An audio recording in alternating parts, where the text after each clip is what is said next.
storage facilities is a little niche that I kind of love. Actually, I fell in love with this little niche, and the reason why is because I mean, being in the industry for a while, you obviously know as well. Like when you're actually helping somebody out through foreclosure and stuff like that, they actually there's one thing that they have all in common, right?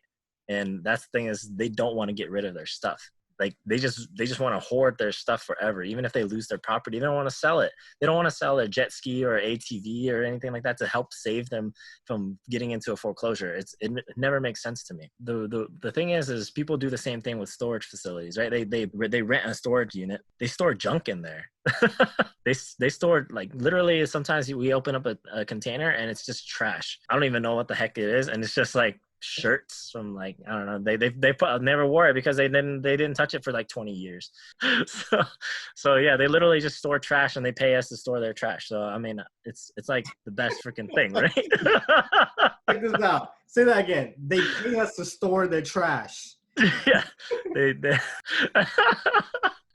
And then the second thing is at the time we were doing around 8 flips out at a time, roughly 8 per month, eight flips per month. Dude, it was just nightmare after nightmare, right? Like contractors would forget to shut down the water and they would take out the sink, and then the water shut off valve fails or something like that, and it floods the entire thing, right? And sometimes those would be condos, and those condos, they don't flood just the one unit, right? They flood everything below.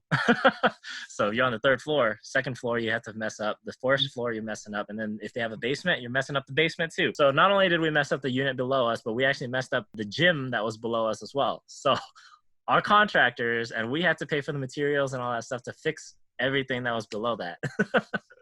So nightmare, right? Ended up making only like $200 on that property after everything was said and done. But you know, it's better than losing money. My thing is no utilities, right? The only thing we have to pay for is electric. We don't need to pay for air conditioning unless it's an indoor building.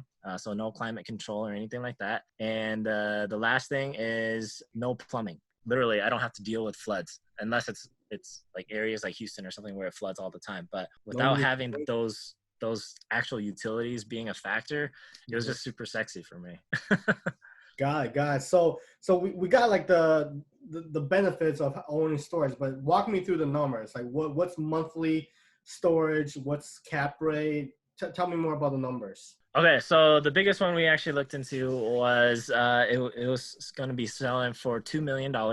And this was a 300 unit, and the price range is anywhere from $60 to $300 depending on your actual unit. The actual income though, it was around 100 and right. I don't remember the exact math right now, but it's at a 10% after expenses, and we were actually taking in expenses at 35% expense ratio. So we're only capturing 65% just based off of taxes, expenses and maintenance fees, and then management fees, right? And yeah, after we did all that, we were still sitting around a 10 or a 12 cap. I can't remember, but they're a little bit higher than multifamily because not many people were going after it. It's not this sexy thing, right? Like you don't take your girlfriend like, hey, look, we own the storage facility. No, you like you go out there and you're just like, oh, okay, look, this is the hotel we own. This is the apartment we own. You know?